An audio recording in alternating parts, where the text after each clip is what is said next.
Hello friends, now today we are going to start with your new accounting standard, that is AS7. AS7 accounting standard 7 is related to construction contracts. ये आपने costing में भी जो पढ़ा है construction contract उसी के जैसा है, पूरा बहुत सिंपल अकाउंटिंग स्टैंडर्ड है. क्या क्या हमें इसमें पढ़ना है कंस्ट्रक्शन कॉन्ट्रैक्ट्स में? तो I believe we have to what we have to study in this AS will be water construction contract, first topic. Then how to recognize profit and loss related to the contract, second topic. Percentage of completion क्या होता है, outcome and disclosure. These are the 5 topics which we have to study in this chapter. What are construction contract? तो first topic की जब हम बात करते हैं तो construction contracts क्या है? तो contracts which is for construction, either for destruction or restoration. Either it is for construction, either it is for destruction, or either it is for restoration. ये सब चाहे आप एक एसेट का करो, चाहे मल्टीपल और सिमिलर एसेट्स का करो, और जिसकी life greater than 1 year for completion होगी, ऐसे कॉन्ट्रैक्ट्स को हम बोलते हैं कंस्ट्रक्शन कॉन्ट्रैक्ट. तो वाटर कंस्ट्रक्शन कॉन्ट्रैक्ट, तो I can say any contract for construction, destruction or restoration of an asset or similar assets which will be having life of more than 1 year to get completed, such contracts are called as your construction contract. तो देखो कितनी easy definition में मैंने आपको ये बात समझा दी. A contract of construction, destruction या restoration of one asset or similar assets having the life of more than 1 year for completion. तो that are contracts are called as your construction contracts. अब इसका प्रॉफिट एंड लॉस अगर होगा तो वो हम कैसे रिकॉग्नाइज करेंगे? तो that P&L is going to recognize. अब वो कैसे करते हैं हम? तो आपको क्या करना है, फर्स्ट सेकेंड थर्ड जितने भी ईयर्स हैं, 4 5 जो भी ईयर्स हैं कॉलम बना लिया आपने. कॉन्ट्रैक्ट का रेवेन्यू लिखोगे आप, ये कॉन्ट्रैक्ट का रेवेन्यू ये कैसे आता है? तो ये तो सब आपको पता है, contract price multiplied by percentage of completion करके. कॉन्ट्रैक्ट प्राइस क्या होता है ये आपको पता है कि पूरे कॉन्ट्रैक्ट का जो हमें प्राइस मिल रहा है, एक बिल्डिंग कंस्ट्रक्शन करने का आपको जो भी अमाउंट टोटल मिलने वाला है वो आपकी कॉन्ट्रैक्ट की प्राइस हो गई. उसको आप मल्टीप्लाई करते हो परसेंटेज ऑफ कंप्लीशन से. अब कैसे परसेंटेज ऑफ कंप्लीशन निकालते हैं वो भी हम सीखेंगे, बट हम कॉन्ट्रैक्ट प्राइस को परसेंटेज ऑफ कंप्लीशन से मल्टीप्लाई करते हैं तो हमें कॉन्ट्रैक्ट रेवेन्यू मिल जाता है. That's it. तो कॉन्ट्रैक्ट रेवेन्यू आ गया, जिसको आप वर्क सर्टिफाइड भी बोलते थे आपके कॉस्टिंग के अंदर. तो रिकॉग्नाइज कैसे करना है? Contract price into percentage of completion करके, और उसमें से अपन जो भी कॉस्ट इनकर्ड हो रही है first year, second year, third year में, वो माइनस कर देंगे तो अपन को प्रॉफिट एंड लॉस पता पड़ जाएगा. ये बहुत सिंपल है यार. जैसा आप कॉन्ट्रैक्ट अकाउंट नहीं बनाते थे क्या, कॉन्ट्रैक्ट कॉस्टिंग जब आप पढ़ते थे तो आपको पता है कि हम कॉन्ट्रैक्ट अकाउंट बनाते हैं, डेबिट साइड सारी कॉस्ट लिखते थे और क्रेडिट साइड में हम लिखते थे बाय वर्क इन प्रोग्रेस, जिसमें हम वर्क सर्टिफाइड जो लिखते थे ना सेलिंग प्राइस पर, वही ये वाली तो चीज है. Contract price multiplied percentage of completion करके तो वर्क सर्टिफाइड आता है आपका, है ना. तो that is what you are writing. उसमें से आप उसकी कॉस्ट इनकर्ड माइनस कर दोगे तो P&L आ जाएगा. ये हम अकाउंट्स की तरह पढ़ रहे हैं इसमें. अब कितने P&L बनाने पड़ेंगे तो आपको पता है, हर एक कॉन्ट्रैक्ट के लिए आप सेपरेट कॉन्ट्रैक्ट अकाउंट बनाते थे, वैसे यहां पर भी बात है कि नंबर ऑफ P&L मतलब हर एक कॉन्ट्रैक्ट के लिए आपको अलग अलग ही प्रॉफिट एंड लॉस निकालना पड़ेगा. तो जितने नंबर ऑफ कॉन्ट्रैक्ट उतने number of profit and loss आपको निकालने पड़ेंगे इस तरीके से. अब अगर अपन को जैसे ABC कंपनी है, एक एग्जांपल है अभी आपको समझाने का. ABC कंपनी है जिसको पेट्रोल पंप बनाने का गवर्नमेंट ने कॉन्ट्रैक्ट दिया है. कहां कहां पर? महाराष्ट्र में, गुजरात में, राजस्थान में. महाराष्ट्र में 100 करोड़ का, गुजरात में 80 करोड़ का, राजस्थान में 70 करोड़ का. और इन सबको मिला आपने, तो आई बिलीव अगर इन सबको मिलाकर के आपको इस सबको मिलाकर के एक ही कॉन्ट्रैक्ट मिल गया 500 करोड़ का, तो ये तीनों मिलाकर के एक ही कॉन्ट्रैक्ट कहलाया जाएगा.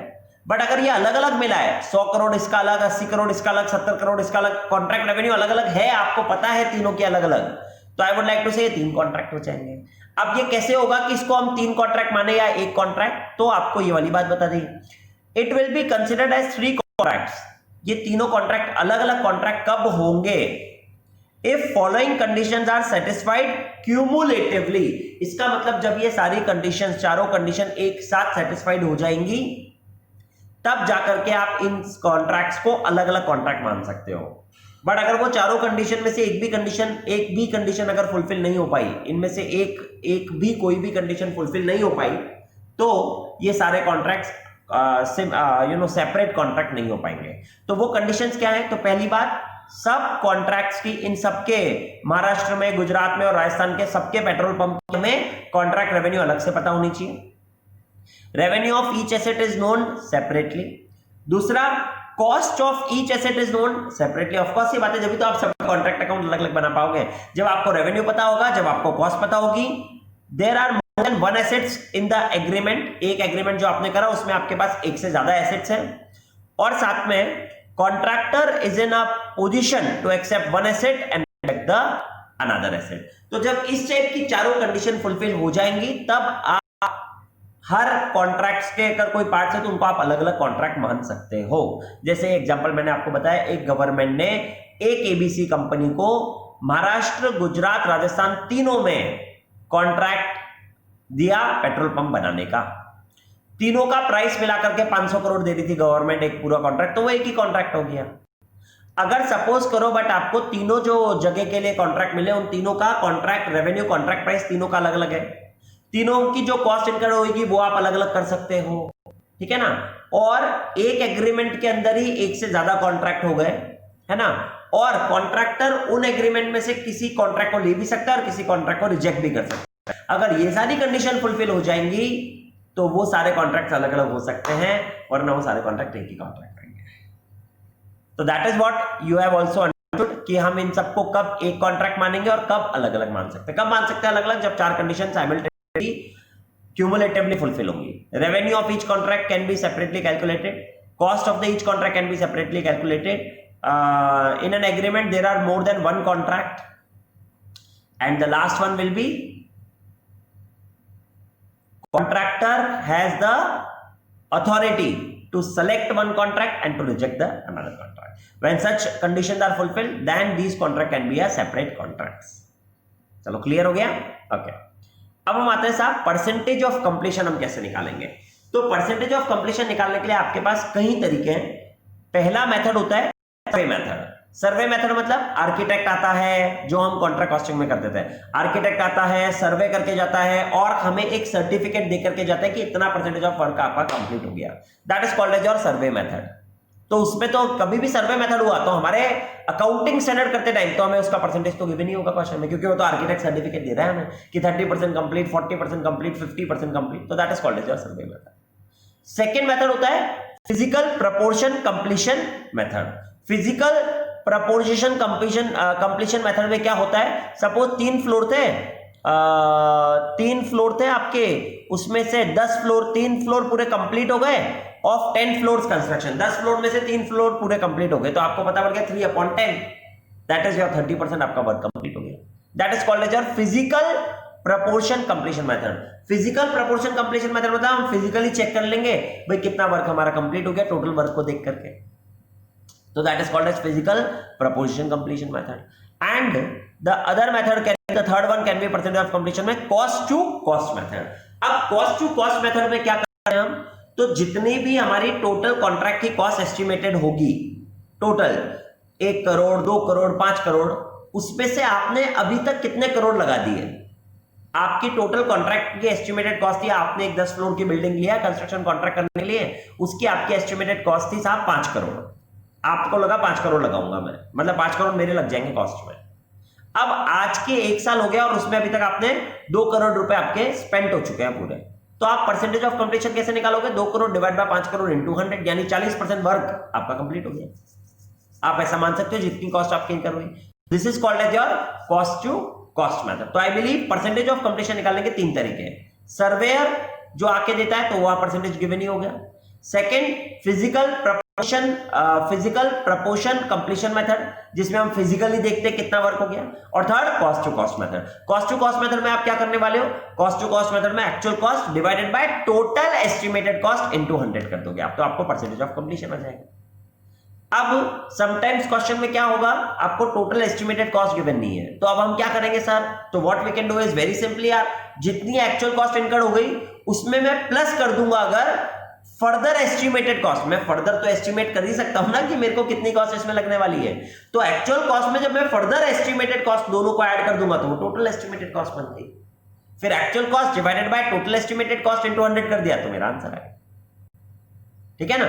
तो that is what we can do.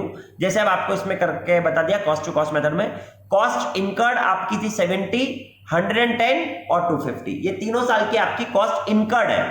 तो पहले साल में 70 कॉस्ट इनकर्ड है और cost to be incurred, further future cost to be incurred आपने एस्टिमेट करा 120 रुपए का सपोज, तो टोटल कॉस्ट तो आपका 190 हो गया ना। अब आप परसेंटेज ऑफ कंप्लीशन में क्या करोगे, 70 डिवाइडेड बाय 190, तो आपको पता पड़ गया 36.84% आपका कंप्लीशन हो गया।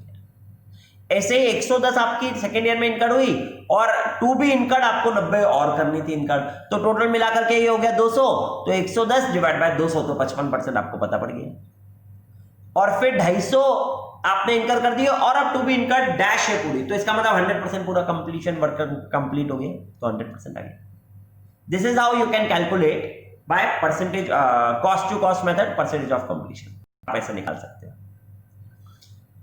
Cost to be incurred is an accounting estimate, ये तो सही बात है कि जो कितनी इनकर्ड होगी ये अकाउंटिंग एस्टिमेट है, एस्टिमेट ही कर सकते हो आप इसको। इट कैन बी चेंज, हाँ ये एक्चुअल में बाद में फ्यूचर में चेंज भी हो सकती है, क्योंकि वो तो एस्टिमेट करा है यार, बिकॉज ऑफ या तो पास्ट। भाई अब कभी भी कोई इंफॉर्मेशन क्यों चेंज होती है, ये तो हम पहले भी पढ़ चुके हैं, मैंने आपको बताया दो चीजों से आपकी अकाउंटिंग एस्टिमेट में चेंज हो सकता है, either new information crop up और पास्ट एक्सपीरियंस। तो ये आपको याद रखना है कि अकाउंटिंग एस्टिमेट कभी भी चेंज हो सकता है इफ द पास्ट एक्सपीरियंस की वजह से या न्यू इंफॉर्मेशन की वजह से। That is what you have to remember. इसका इफेक्ट क्या देना है, तो इसका इफेक्ट हमेशा प्रोस्पेक्टिव होता है। I believe change of method of depreciation, change of method of depreciation is a change in accounting estimate which can happen either new information comes in or past experience। और इसका effect जब भी देना होता है, कोई भी अकाउंटिंग एस्टिमेट चेंज का जब भी इफेक्ट देना होता है, तो that effect will be given as a prospective effect only, not retrospective. ये वाली बात भी आपको याद रखनी है।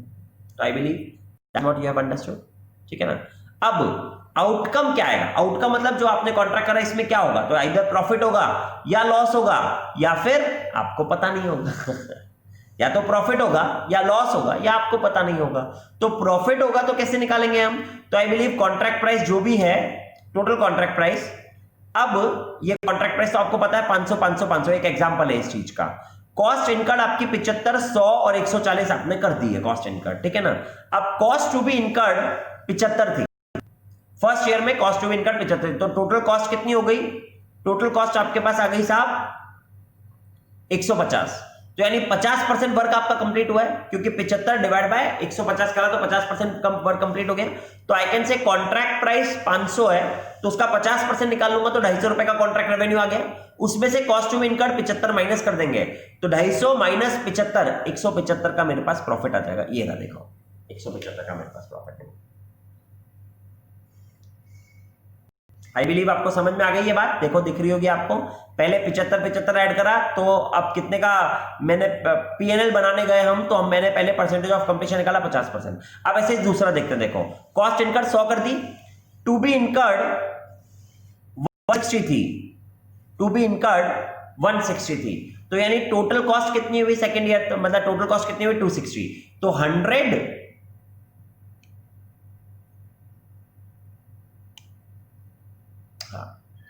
100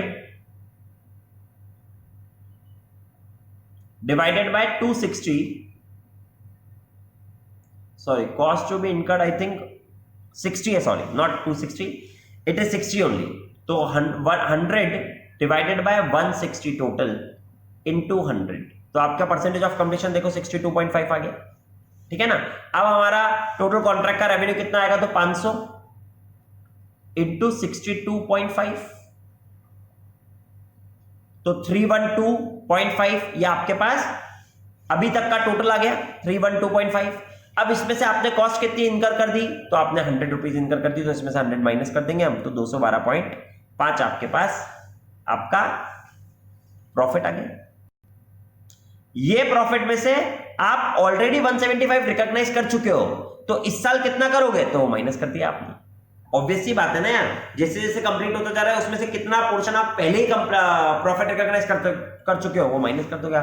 या आप कॉन्ट्रैक्ट कॉस्टिंग की तरह ही कर रहे हो पूरा, बस थोड़ा सा डिफरेंट है, अकाउंट्स की तरह कर रहे हैं हम बस। इतना सा डिफरेंस है मगर सारा आंसर वही आ रहा है। देखो आपने क्या करा भाई, आप हर साल का जितना भी रेवेन्यू तो आपको आएगा निकालना, उसमें से आपने जो भी कॉस्ट जो भी आपने इनकर करी वो माइनस करी थी, तो आपके पास टोटल प्रॉफिट आ रहा है। तो इसमें से माइनस करेंगे ना, हर साल पहले कितना रिकॉग्नाइज कर चुके हो आप, वो माइनस कर दोगे तो आपको आपका करंट ईयर का प्रॉफिट पता पड़ता जाएगा। Same way we will be doing. अब थर्ड ईयर में देखो आप, cost incurred 140, to be incurred 0, तो यानी 100% हो गया, तो पूरा का पूरा मैं 500 रिकॉग्नाइज कर सकता हूं। उस 500 से मैं 140 माइनस करूंगा, 260 आ जाएगा या 360 आ जाएगा, और वो 360 में से मैं अभी तक रिकॉग्नाइज कर चुका हूं 212.5। ये मेरा लास्ट ईयर का था ना, क्योंकि तो मैं ये 212.5 माइनस कर दूंगा, उसमें से 212.5 मैंने माइनस कर दिए, तो मेरे को 147.5 लास्ट ईयर का प्रॉफिट भी पता पड़ गया। तो I believe it is as simple as that कि how to recognise the profit. अब इसके आगे चलते हैं हम, लॉस हुआ तो क्या करना है। तो लॉस में हमेशा ध्यान रखना, जब भी आपको लॉस पता पड़ जाए तो आप पूरा का पूरा loss without checking the percentage of completion also you can recognize the loss in the first year only। देखो क्या बताया, कॉन्ट्रैक्ट रेवेन्यू 500 था, कॉस्ट इनकर्ड आपने 300 करी, कॉस्ट टू बी इनकर्ड 350 होने वाली है। तो इसका मतलब आपकी टोटल कॉस्ट तो हो गई 650। अब 500 ही आपका कॉन्ट्रैक्ट रेवेन्यू में, अगर आपकी कॉस्ट एस्टिमेटेड 650 हो गई, तो आप 150 का पूरा लॉस को रिकॉग्नाइज कर सकते हो साहब। तो परसेंटेज ऑफ कंप्लीशन निकालोगे तो 46.15 आई। पीएनएल निकालने गए तो रेवेन्यू रिकॉग्नाइज करा आपने 500 का, 46.15% तो 230 आया। इसमें से कॉस्ट इनकर्ड माइनस करने गए 300, तो आपके पास जो डिफरेंस आया वो लॉस आया। बट आपको ऐसा कुछ करने की जरूरत नहीं है, क्योंकि आपका यहां पर कॉन्ट्रैक्ट कॉस्ट ज्यादा हो रही है रेवेन्यू से, तो आप पूरा 650 माइनस 500 150 का लॉस रिकॉग्नाइज कर सकते हो। तो ये loss recognise as per AS 7 will be 150, 500 directly minus 165, वो sorry 650, 500 minus 650 will give you direct loss of 150। वो पूरा का पूरा रिकॉग्नाइज हो जाएगा without checking the percentage of completion also, I told you. या contract revenue 500 minus total cost 650, तो loss recognise as per AS 7 150। Go for second method when question has not given relevant information, तो हम यही second method इस तरीके से निकाल देंगे लॉस। वरना ऐसे भी करके निकाल सकते हैं, पहले लॉस निकाला और फिर बचा हुआ अमाउंट का प्रोविजन बना दिया, तो भी वो तो लॉस इतना ही आएगा। बट ऐसे मत करो आप, ये रॉन्ग है, सेकंड मेथड ही करो आप। तो कॉन्ट्रैक्ट रेवेन्यू लो, उसमें से माइनस कर दो आप टोटल कॉस्ट, तो आपको जो भी लॉस आया वही लॉस आपको रिकॉग्नाइज करना है। Note full loss are to be recorded irrespective of, ये आपको हमेशा नोट लिखना ही लिखना है, क्वेश्चन में भी कभी भी ऐसा लॉस हुआ तो।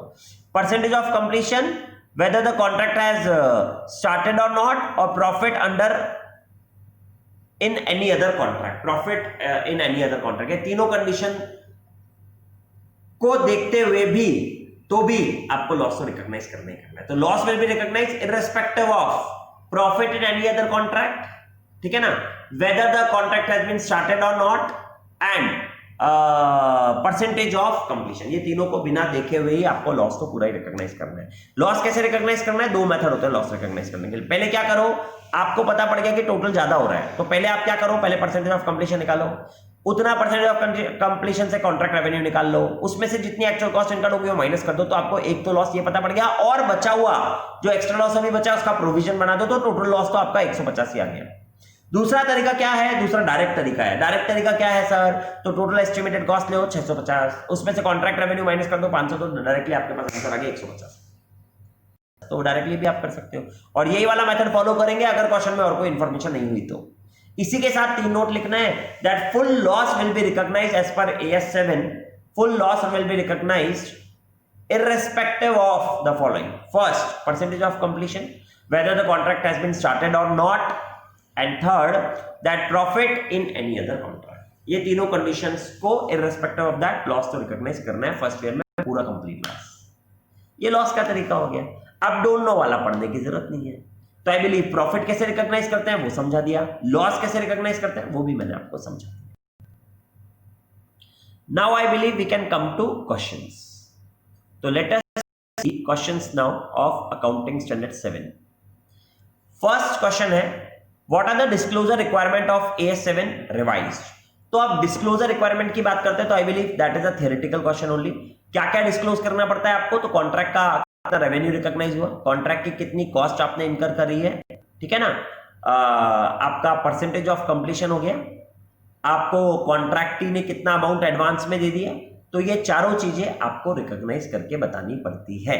What is your work in progress, कितना वर्क सर्टिफाइड, वर्क अनसर्टिफाइड होता है, जो हम कॉन्ट्रैक्ट कॉस्टिंग में पढ़ते हैं वो सब कुछ हमें इसमें बताना पड़ता है। परसेंटेज ऑफ कंप्लीशन आपने कैसे निकाला है, what is the method use for percentage of completion, that is also you have to show.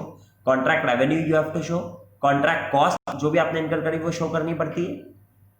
How much profit has been recognized या लॉस टू बी रिकॉग्नाइज्ड, कितना होना है, ये सब आपको डिस्क्लोजर में देना है। कॉन्ट्रैक्टर ने कितना एडवांस दे दिया वो भी हमें बताना पड़ता है। तो I believe that is your disclosure requirement as per accounting standard 7। Now let us move to the next question. Let us see first question number 90 now. Messrs excel construction company limited, excellent construction company limited undertook a contract to construct a building for 3 crore in 1st September 2014. On 31st March 2015, the company found that it had already spent rupees 1 crore 80 lakhs on the construction. Okay. Prudent estimate of additional cost of completion was 1 crore 40 lakhs. What amount should be charged to the revenue in the final account for the year ended 31st March 2015 as per the provision of accounting standard 7 construction contract revised. Okay. अब आप मेरे को ये बताओ 1.8 और 1.4 total कितना होता है। तो I believe 1.8 plus 1.4 will give you total of 3.2 crore, right. हाँ, अब आपने कॉन्ट्रैक्ट कर लिया बिल्डिंग का 3 करोड़ का पूरा, ये तो कॉन्ट्रैक्ट प्राइस हो गया, बट आपकी कॉन्ट्रैक्ट कॉस्ट तो 3.2 करोड़ आ रही है। इसका मतलब मैं बोल सकता हूं डायरेक्टली हम 0.2 करोड़ का लॉस रिकॉग्नाइज कर देंगे फर्स्ट ईयर में, respective of what, percentage of completion. Irrespective of what? Irrespective of your percentage of completion, irrespective of your, whether the contract has been started or not, irrespective of profit in any other contract. ठीक है, that is what will be your answer, I guess. Let us check the answer क्या करा है।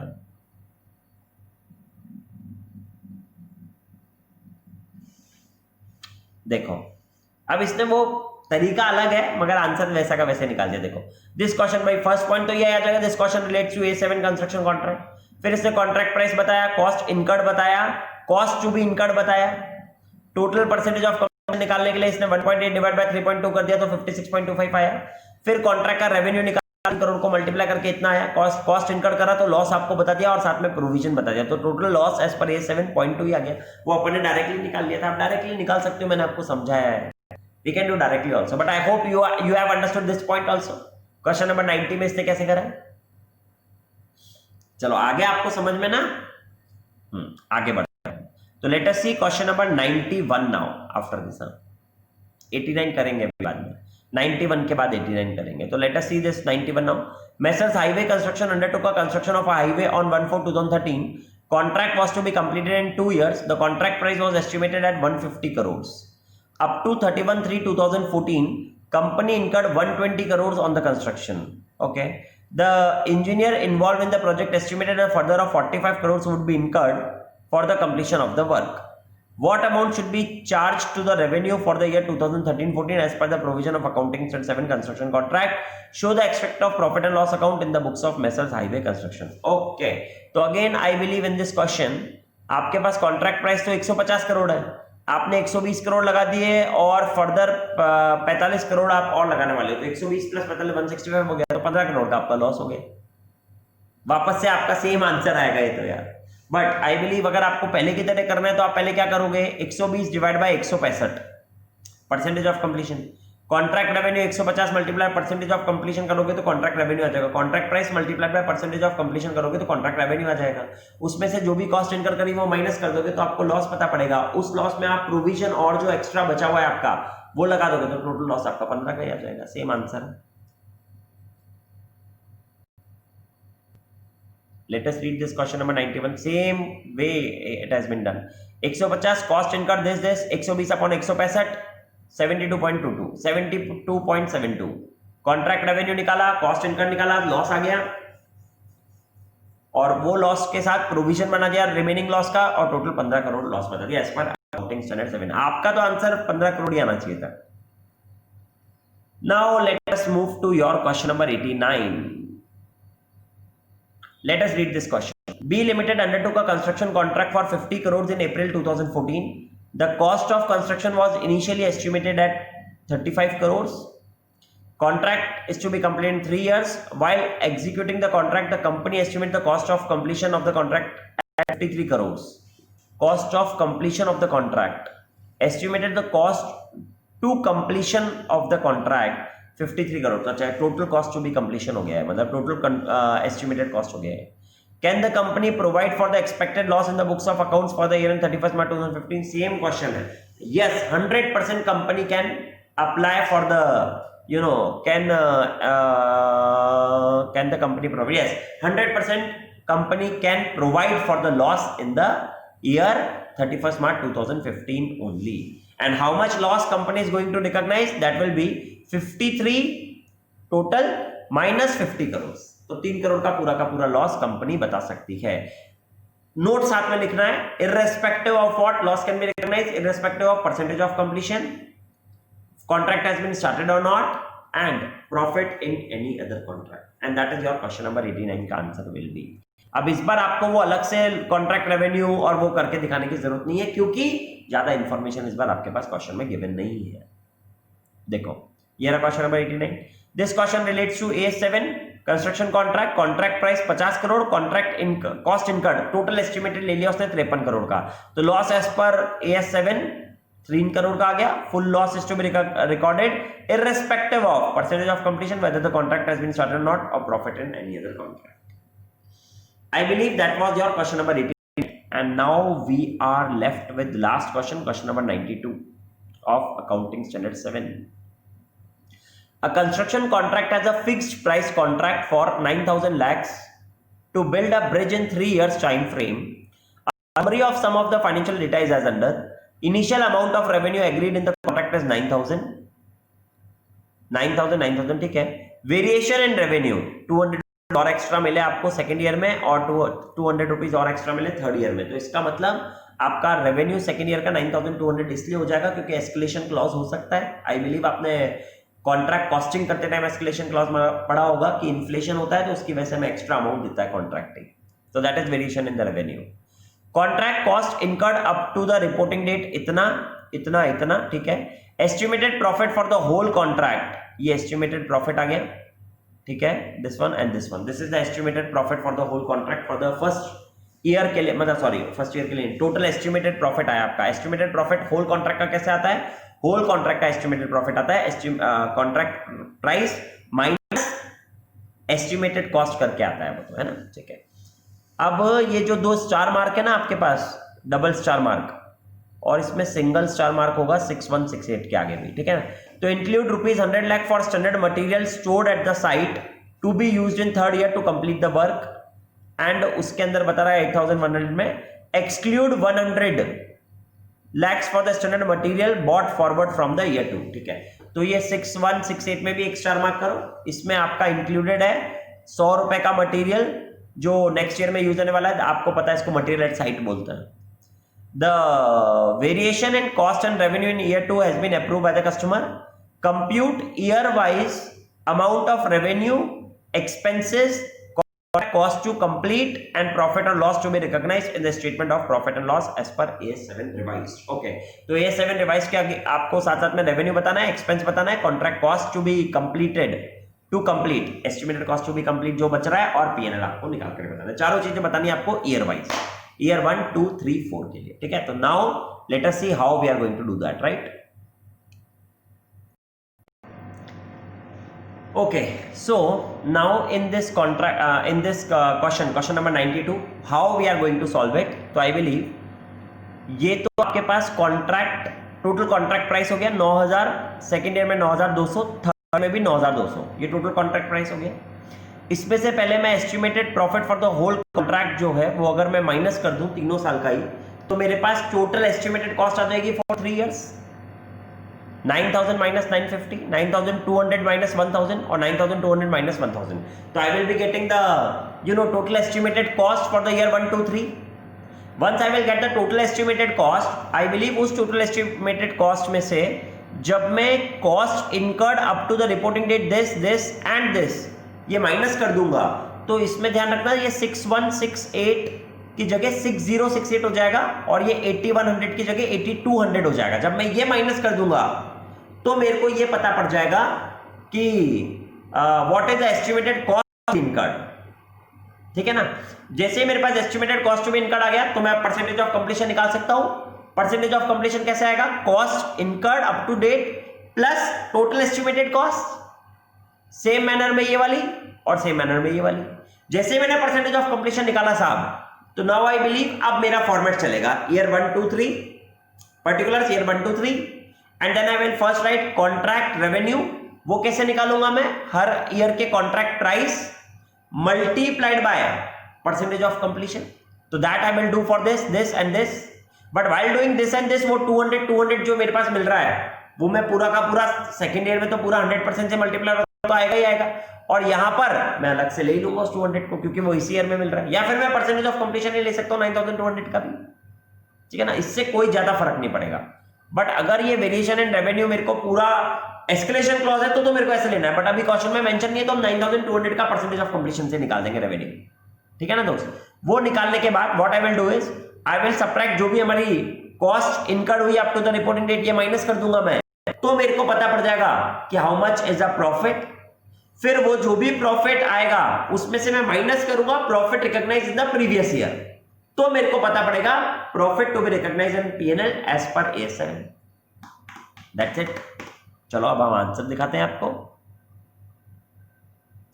ये तो आपका module है, ये रहा आपका आंसर। यस, तो let us see this question number 92 now. देखो क्या करा। पहले this question relates to A7 construction contract, computation of cost to be incurred and total cost. ये दोनों चीज हमने कंप्यूट करी। तो रेवेन्यू लिया हमने 9000 फर्स्ट ईयर का, सेकंड ईयर का 9200 जैसे मैंने बताया, थर्ड ईयर का भी 9200। उसमें से हमने प्रॉफिट जो एस्टिमेटेड प्रॉफिट गिवन था माइनस करा, तो हमारे पास टोटल कॉस्ट आ गई।